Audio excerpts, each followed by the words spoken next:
Hello everyone, this is Ravi Raj and welcome back to my channel. So in this video, we will see a latest interview experience of my friend who recently got offer letter from Wipro. Here is Sakti Shivam, who got offer letter from Wipro. So welcome Sakti Shivam on my channel. तो start Thank करते you, हैं Ravi. अपना एक self introduction से Shivam start करेगा तो Shivam Hello, everyone. Thank you, first of all, Ravi, for inviting me on your channel to share my experience for the Wipro. I hope my experience and my advice will helpful for future aspirant to crack the interview in Wipro. So, firstly, I would like to introduce myself. So, my name is Shakti Shivam Tripathi. Basically, I am an electronics engineer. Currently, I am in final year of my BTech. Uh, pursuing my BTech in Electronics and Communication Engineering in IIMT Greater Noida. Okay तो आपने विप्रो का exam को form कब डाला था और आपका exam कब था ये बता सकते हैं बेसिकली एग्ज़ाम फॉर्म सितंबर के बीच में आया हुआ था। ये नेशनल टैलेंट हंट एक एमकेट प्लेटफॉर्म पे पिछले 3 साल से विप्रो एक नेशनल टैलेंट हंट के नाम से एक एग्ज़ाम निकालती है, जिसके थ्रू वो फ्रेशर्स को रिक्रूट करती है at the role of project engineer. तो सितंबर में इसका फॉर्म आया हुआ था और फॉर्म निकला तो कुछ 1 महीने का टाइम होता है हमको भरने के लिए, तो बीच में मैंने उस फॉर्म को भरा और एमकेट प्लेटफॉर्म पे हमारा रिक्रूटमेंट टेस्ट हुआ और उसके 20 से 25 दिन के बाद हमारा जो उसका रिजल्ट था वो मेल पे आ गया और इंटरव्यू लगभग नवंबर के बीच में इंटरव्यू हुआ, starting of November, okay and after the interview LOI and offer letter will be released. Okay तो जैसे कि आपका कॉग्निटिव पार्ट हुआ होगा तो कॉग्निटिव पार्ट में कितने सेक्शन थे आप मेरे व्यूअर को बताएं या सो बेसिकली जो विप्रो का जो टेस्ट होता है वो बेसिकली 4 सेक्शंस में डिवाइड होता है, ओके जिसमें आपका एप्टीट्यूड, रीजनिंग, वर्बल और उसके साथ साथ एक इंग्लिश का राउंड होता है जिसमें आपको 200 या 300 वर्ड में एक ऐसे शॉर्ट फॉर्म में उसको लिखना होता है, जिसमें उनका बेसिकली एम ये होता है कि आपका ग्रामर वो लोग चेक करते हैं। ओके और उसके साथ साथ 2 कोडिंग क्वेश्चन होते हैं, ओके उसको आपको with in half an hour के टाइम लिमिट में सॉल्व करना होता है। ओके तो यस, तो आपका ओके जो तो प्रैक्टिस है तो पेपर इतना टफ नहीं होता। अच्छा तो आपका जो ये कॉग्निटिव पार्ट था मतलब उसमें कौन कौन से सेक्शन थे लाइक एप्टीट्यूड होंगे लॉजिकल होंगे लेवल क्या था इनका मतलब किस लेवल का क्वेश्चन थे level we can say that कि level for the aptitude level is not so much difficult, but okay yes easy to moderate. Okay okay तो आपने प्रैक्टिस कहाँ किया था प्रैक्टिस कहाँ से किया था जो भी कॉग्निटिव पार्ट था प्रैक्टिस करने के लिए आप indiabix.com पे काफ़ी सारे प्रीवियस ईयर के क्वेश्चन होते हैं, वहाँ से आप प्रैक्टिस कर सकते हैं और साथ ही साथ यूट्यूब चैनल है काफ़ी सारा, ओके तो वहाँ से आप हेल्प ले सकते हैं। तो तो बेसिकली विप्रो की अगर हम बात करें तो प्रीवियस ईयर एमकेट क्वेश्चन के साथ साथ जो मेन एम होना चाहिए आपका वो ये होना चाहिए कि आपका जो भी लॉजिकल पोर्शन होता है और जो भी फॉर्मूला बेस्ड क्वेश्चन होते हैं वो आपको रिमेम्बर होना चाहिए, ओके क्योंकि आप और साथ ही साथ क्योंकि टाइम लिमिट का बहुत ही ज़्यादा बाउंडेशन होता है, तो आपको ओके एक शॉर्ट पीरियड ऑफ टाइम में अपने टेस्ट को निकालना होता है, तो practice okay is need. Okay तो मेरे व्यूअर के बताएं कि जैसे होता है पर्टिकुलर सेक्शन में हम एक क्वेश्चन से दूसरे क्वेश्चन पे या फिर नेक्स्ट क्वेश्चन से प्रीवियस क्वेश्चन पे जा सकते थे कि नहीं विप्रो के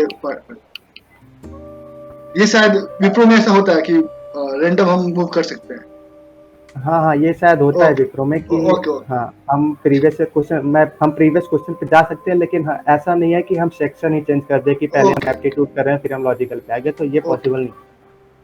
ओके और तो आपने कोडिंग पार्ट के लिए कहाँ से तैयारी किया लाइक दो कोडिंग क्वेश्चन थे कोडिंग के लिए कोडिंग के लिए सबसे बेसिकली ये होता है कि आपका लॉजिकल काफ़ी अच्छा होना चाहिए और साथ ही साथ आपका फाउंडेशन प्रोग्रामिंग में अच्छा होना चाहिए। ओके उसके लिए आप सबसे पहले आपको एक लैंग्वेज चूज करना होता है, तो ओके मेरे केस में तो मेरा जावा था। तो ओके जावा में आप पहले जो फाउंडेशन होता है जैसे लूपिंग स्टेटमेंट हो गया, ओके लूपिंग क्वेश्चन हो गया, उसके बाद एरे वगैरह का हो गया, तो आप पहले जावा का पूरा फाउंडेशन कंप्लीट करिए। Object oriented programming is must for interview point of view.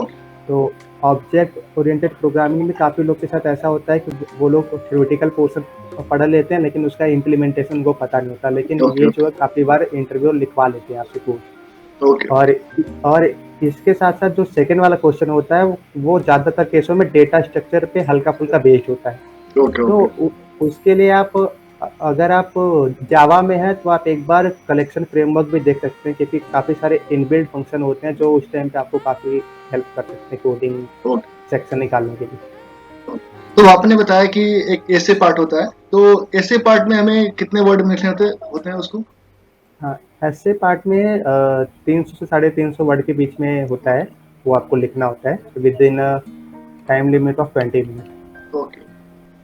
तो ये तो हो गया कॉग्निटिव पार्ट। अब उसके एग्जाम के कितने दिन बाद आपको इंटरव्यू का आया था कि इंटरव्यू शेड्यूल होगा? विप्रो का आप जानते हैं रिक्रूट करने का प्रोसेस कितना लंबा होता है, तो मेरा इंटरव्यू शेड्यूल हुआ था नवंबर स्टार्टिंग में, और ओके नवंबर लास्ट में ओके। मेरा एलओआई का मेल इंटरव्यू। आया मुझे। लेकिन ऑफर लेटर अभी मुझे आया 24 फरवरी को। ओके तो दैट्स हाँ, तो और जी, और ऑनबोर्डिंग जो है वो मेरा मई या जून में होगा। ओके तो रिक्रूटमेंट प्रोसेस इनका थोड़ा लंबा होता है, ओके। क्योंकि तो ये जो होता है। आप बताएं कि इंटरव्यू में आपसे कैसा क्वेश्चन पूछा गया और आपका इंटरव्यू का लेवल क्या था? हाँ, इंटरव्यू में सबसे पहले जो एक चीज़ मेरे साथ हुई वो सबसे अच्छी ये थी कि उन्होंने मेरा इंट्रोडक्शन लिया ही नहीं। ओके आते ही सबसे आते ही मेरा पूरा जो इंटरव्यू था वो मेरे फाइनल ईयर के प्रोजेक्ट पे चला गया, ओके और ओके उनको काफ़ी अच्छा लगा मेरा प्रोजेक्ट, क्योंकि ओके रिसर्च बेस्ड पूरा प्रोजेक्ट था। और ओके उसके बाद उसके बाद फिर कुछ जावा क्वेश्चन थे, ओके और फिर मैंने उनको बताया कि डेटा स्ट्रक्चर वगैरह, लेकिन उन्होंने कुछ खास उसमें उनका रुझान नहीं था, तो उन्होंने ऑब्जेक्ट ओरिएंटेड प्रोग्रामिंग से क्वेश्चन किया कुछ। और ओके ज़्यादातर मेरा प्रोजेक्ट बेस्ड इंटरव्यू रहा, और उसके बाद इंटरव्यू के बाद 1 महीने बाद मुझे ओके। जी कंफर्मेशन अच्छा। मिला। ओके। तो आप बताएं कि जैसे कि आपने बताया कि ड्यूरेशन क्या था, इंटरव्यू का ड्यूरेशन कितने मिनट का था और लेवल क्या था? इंटरव्यू का ड्यूरेशन 20 मिनट का होता है। ओके या तो 20 मिनट का इंटरव्यू का ड्यूरेशन होता है, और अगर हम लेवल की बात करें तो ये डिपेंड करता है इंटरव्यूअर के ऊपर।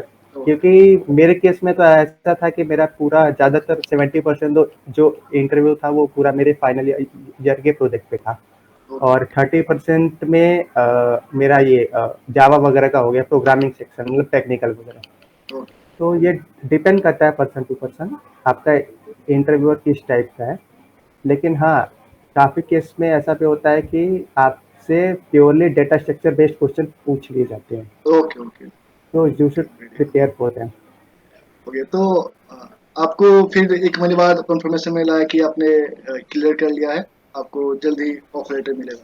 तो आपका फिर जी 24 जी, ट्वेंटी मुझे फोर्थ दिसंबर लास्ट तक आ गया था कंफर्मेशन ओके मेल, ओके और 24 फरवरी तक मुझे ऑफर लेटर आया। ओके। तो उसके बाद अब ऑनबोर्डिंग होगा, तो ऑडिट का क्या है, मतलब ऑडिट ग्रीन ऑडिट आया आपका? ऑडिट अगर मैं हाँ, जी जी, अभी ऑडिट की अच्छा अगर बात करूँ तो आप देख सकते हैं कितना लंबा प्रोसेस है, कि अच्छा। अभी हाँ ये तो है डॉक्यूमेंट मैं। मैंने नवंबर में सबमिट किया, अभी तक उसका कुछ हाँ पता नहीं वैसे चल रहा है। मोस्टली जी बच्चों जी, के भी नहीं आए। जैसे कि मैं मोस्टली शिवम अभी को आया नहीं। शिवम को पर्सनली जानता हूँ, ये बहुत ही डेडिकेटेड बच्चा है। और मैं इसके साथ शुरू से ही कंटेक्ट हूँ, जब से हम लोग का प्लेसमेंट नहीं हुआ तो आपस में हम लोग बातचीत करते थे। बहुत ही डेडिकेटेड बच्चा है। तो मैं आपसे ये सवाल करना चाहता हूँ शिवम कि आप मेरे व्यूअर को क्या टिप्स देना चाहेंगे कि कैसे तैयारी करें, और मेन पॉइंट हमें कहाँ फोकस करना चाहिए ताकि हमारा इंटरव्यू या क्लियर हो जाए? बेसिकली जो मेन पॉइंट ऑफ व्यू है जहाँ पे आपको फोकस करना चाहिए, कि you should prepare between the third year, between the mid semester of third year, means in the month of November okay or December, means before the final year, 3 months before, you should prepare for the campus placement. Okay so आपको कम से कम 5 या 6 महीने का एक time limit रखना चाहिए, क्योंकि okay क्या होता है ना कि अगर आप लास्ट टाइम में प्रिपेयर करने के लिए जाते हो तो उस टाइम क्या होता है कि आप कुछ पढ़ नहीं पाते अच्छे से। या तो सही बात है। एक चीज़ जो होती है वो आपकी बेसिक काफ़ी स्ट्रांग होनी चाहिए प्रोग्रामिंग में, लॉजिकल माइंड होना चाहिए आपको। मतलब चीज़ों को देखिए क्या होता है इंटरव्यू में या कोई भी आईटी कंपनी अगर आज के टाइम में हायर करती है तो उनका मेन एम ये नहीं होता कि आपको लैंग्वेज कितना आता है। मेन एम ये होता है कि आपकी प्रॉब्लम सॉल्विंग स्किल किस टाइप की है, आप प्रॉब्लम पे अप्रोच कैसा करते हो।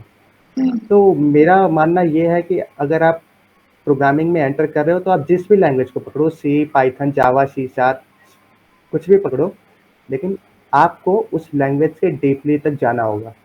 और ओके साथ में डेटा स्ट्रक्चर को तो आपको भूलना नहीं है, कम से कम नहीं कुछ तो फिर भी 30 या 40% आपको डेटा स्ट्रक्चर आना चाहिए कि वो ओके इम्प्लीमेंट कैसे होता है for service based company. Okay और प्रोडक्ट बेस्ड के लिए तो आपको अच्छा खासा होना ही चाहिए। ओके ओके, सही बात है। ओके, यस, तो Shivam, thank you for sharing your experience. हमारे इंटरव्यू को जरूर इससे फायदा होगा। आप हमारे चैनल पे आए, हमारे सौभाग्य है। तो thank you so much for coming on my channel. Thank you for my inviting on your channel. Okay okay, thank you Shivam.